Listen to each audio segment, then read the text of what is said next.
Today we're talking about a movie that was sold as a Frozen knockoff, even though it wasn't originally made to be a Frozen knockoff. From the good people over at Phase 4 Films, we have The Legend of Sarila, or as it was also sold as, Frozen Land.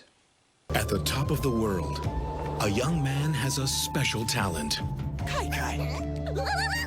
Here. You can speak with lemmings? Only shamans can speak with animals. Our hunters yielded nothing. We have neither pelts to trade nor meat to eat. My clan is starving. Long ago, my father told me of a land that lies to the north among the glaciers, rich in game. A land that only the pure of heart can set foot and gather its abundance. It's time to go to Sarila. To save their clan, To the ends of the earth! To Sarila! 3 courageous hunters and a lemming will embark on an incredible journey. A great shaman. Discover the magic, the danger, Grab my hand! the beauty, the adventure. You think Sedna can protect you? We will end this now.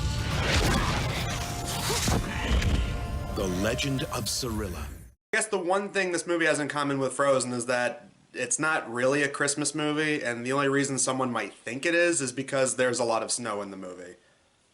That's about it.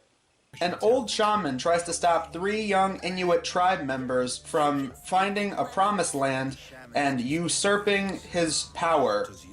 Now, I found 3 different descriptions of this movie, and they're all like a sentence long.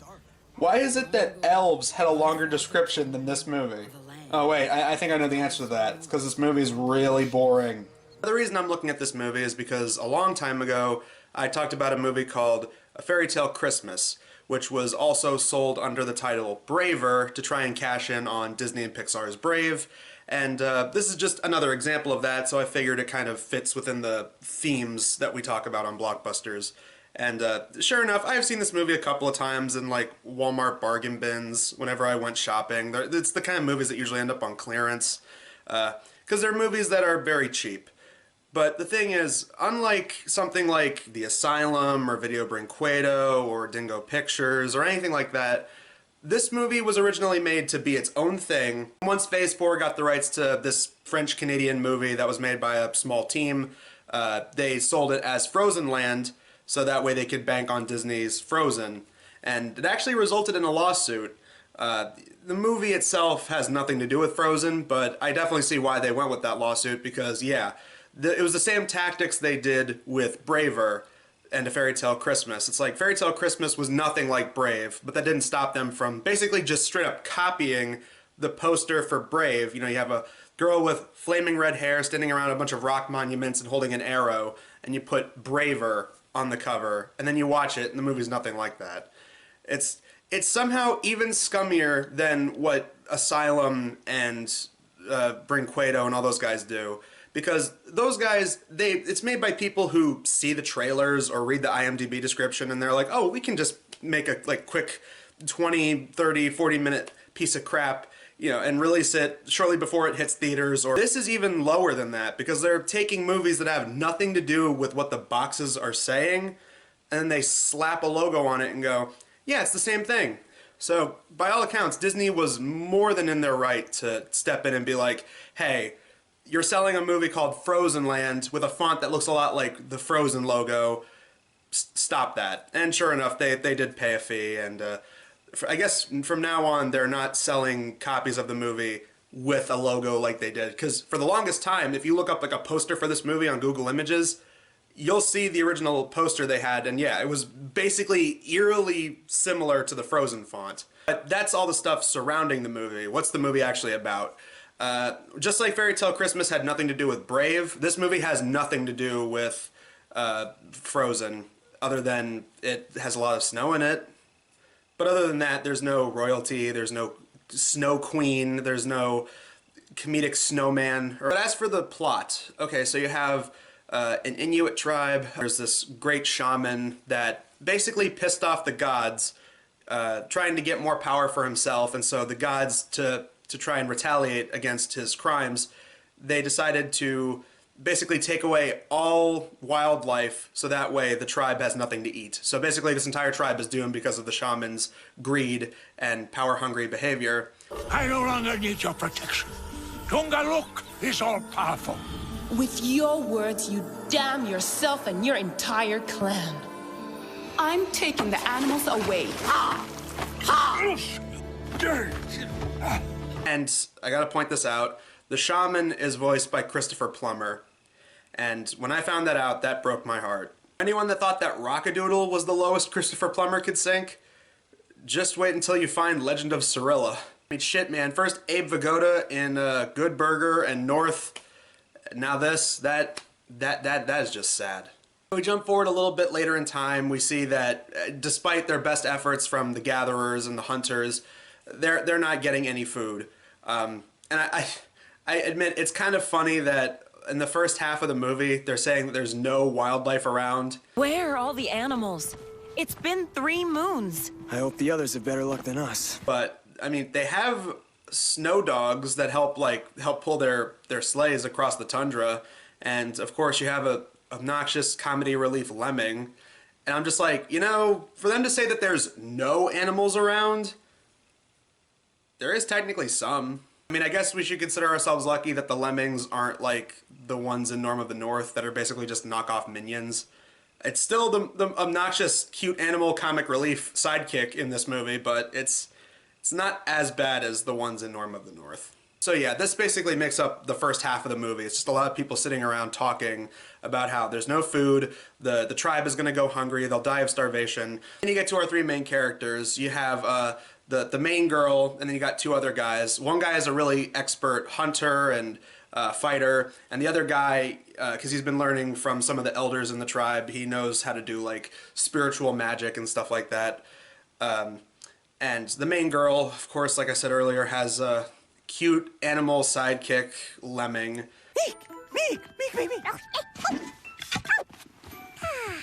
Here. You can speak with lemmings? Just vaguely looks like Hobbes from Calvin and Hobbes, like just a little bit, like in the face. I don't know what it is. It looks kind of like him in his face. And it's just there to do like the cutesy, like, you know, like cheep cheep cheep cheep cheep cheep sounds, and it's also like a knockoff Rufus from Kim Possible. Let's go with that. It's also like that. Nowhere near as charming. And that's saying something when a naked mole rat is cuter than a fucking lemming. But they've heard stories and legends, and if they even start seeing visions from a goddess telling them that there's some far-off land called Sarila, and only the pure of heart can enter it. And you know, it's home to plenty wildlife that they could use for food. So they have to go on this big perilous trek to try and get to Sarila and see if they can open up the portal from their world into Sarila and take the animals so they can bring them back for food. Try to throw in some other subplots as well, but really, the biggest problem with this movie, and it's not even like it's the worst movie I've ever seen or anything, it's far from that. The worst thing this movie does is that it's just kind of boring. And it's not even a long movie, it's only 80 minutes long, but it drags on and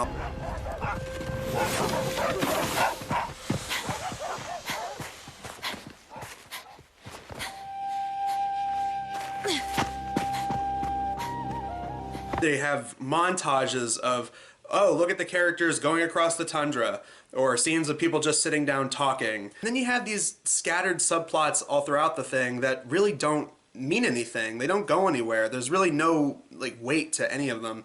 Like there's one where the main girl is in an arranged marriage with one of the guys. They keep mentioning all throughout, like, you know, oh, this arranged marriage will be for everyone's best interests, and ultimately it comes down to she finally like stands up for herself and says like, no, mother, traditions are fine and all, but I need to go with where my heart takes me, and she ends up with the hunter-gatherer guy. Pudelik and I are no longer promised to each other. But traditions are fine, Mother. But we must also listen to our hearts. And like, this is like the 3rd, 4th, 5th time that subplot is brought up in the movie, and it's close to the end of the film. It's like in the last 20 minutes.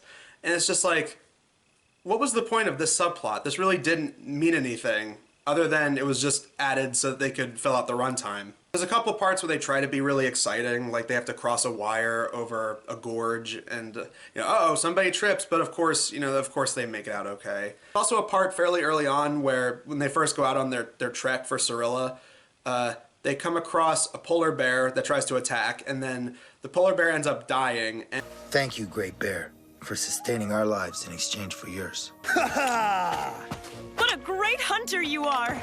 Oh, my empty belly thanks you. But it's not enough to feed the whole clan for the winter. There's one subplot that starts off kind of interesting, but then it kind of phases in and out of the movie, where the guy who can do magic, he ends up getting possessed by Christopher Plummer, who tries to use his magic to control him to kill the other two. Which is weird, because there's plenty of parts where they just keep going back to the village, and they just, like, they're like, oh, we needed to come back and rest. There's plenty of opportunities where the bad guy could just stop the heroes, but they're not going to do that because then there would be no story.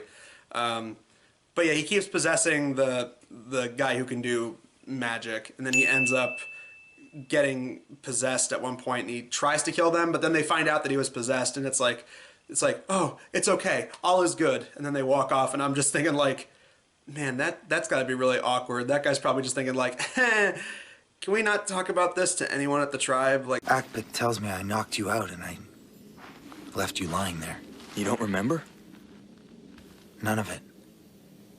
I know you would never do something like that. It was evil spirits acting through you. The shaman tries to, like, turn the tribe against one another, so what he does is he has a woman banished because he puts a bunch of bones under her, like, pillow or something, her knapsack, and they find it and they think that she's convicted of murder, and that, like, that's another thing that becomes a subplot where it's like, oh, our heroes are off and they just found Sarila, and then we keep cutting back to these guys, and it's like they're having the trial for this woman until ultimately she does get banished. Oh, that's the other thing. This is a movie called Legend of Sarila, and they go to Sarila for like less than 10 minutes. So I'm like, man, I know that they changed the name of this to Frozen Land, but if people watched this when it was called Legend of Sarila and realized that they were in Sarila for less than 10 minutes, I'd be pretty pissed. Game. Berries. Spring greens. The clan will have a great feast. And as for what Sarila is, I mean, it's basically the opposite of where they are. They're living in the frozen tundras, and then they open up a portal because they are pure of heart.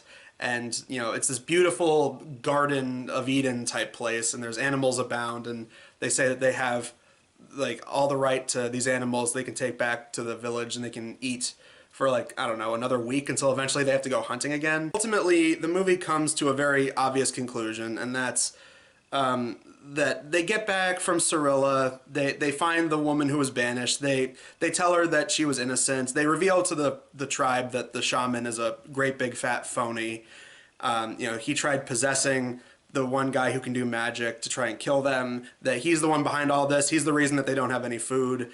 And then he decides to turn into, he basically, the guy is like the poor man's Jafar, because he's an evil sorcerer with a comedy relief bird, which I forgot to mention. All throughout the movie, they show this bird, like, flying around, and it's clearly a person doing bird sounds. Like, it's not like they could just dig up audio files, like royalty-free audio files of a bird chirping or squawking. So instead, you just have a person, every time they show this bird, it's just a person doing this, like, caw, caw, caw, caw, caw. And just like Jafar, he turns into something great and powerful to try and wipe out all these people. Instead of a giant snake, he turns into a tornado, but he ends up getting his ass handed to him. And I like how they try to throw in a last-minute redemption for him because, he starts to grow old and weak and he starts dying, and, he dissipates and he, like, goes down to the ground weak and brittle, and he just goes, "Forgive me," and then he dies. And I'm just thinking, like, really? It's like, that was really the best they could do? Forgive me. So once again, the tribe will be able to eat for at least another week or so. I mean, hopefully that curse that the spirits put on the tribe is lifted now that Christopher Plummer Shaman is gone. And they show the bird fly off into, like, the sunrise or the sunset or whatever. And they wrap up that whole marriage subplot that took up, like, 3% of the film in total. Like, it was like, oh yay, then now she gets to be with someone she wants to be with. Okay.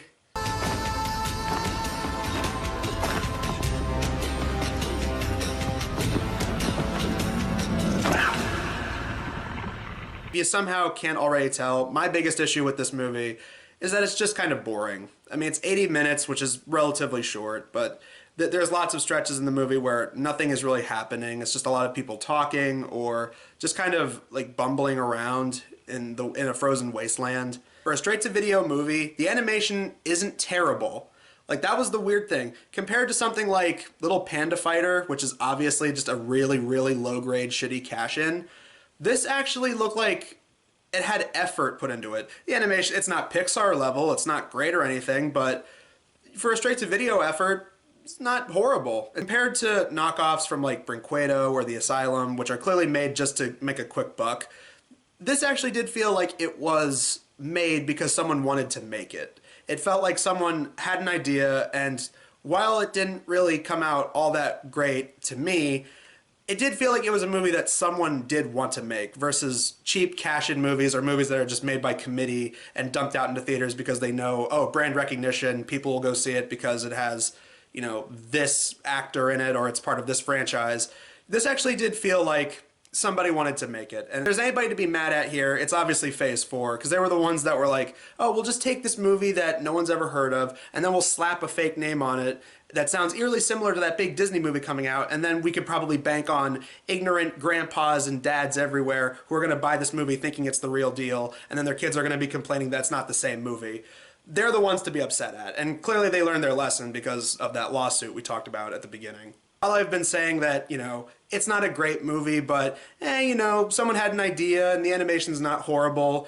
The biggest problem is that it's just kind of boring. I will say this. If it came down to this or Fairy Tale Christmas, Braver, and Frozen Land, I would go with Fairy Tale Christmas. If we're going to see one of these two movies, I would say watch that one because it's shorter. And also, it's funny bad because of some of the really cheap Flash animation that was in that. Why does every castle have a secret entrance? I'm not sure. So yeah, that's pretty much all I have to say. The animation wasn't the worst. Christopher Plummer did good in his role. Not the worst straight-to-video animated movie out there. Biggest problem with it, it's just kind of boring. That's all I can really say about Legend of Sarila, aka Frozen Land. Next video for Blockbusters is going to be the last one for 2022, and we're going to be looking at the straight-to-video Christmas sequel to Richie Rich, because we already talked about the Richie Rich movie with Macaulay Culkin last year, so now we're going to be talking about the straight-to-video Christmas special sequel, Richie Rich's Christmas Witch. But until then, I'm Adam Sykes of the Blockbuster Show, and we will see you guys in the next video. What news? Uh-huh.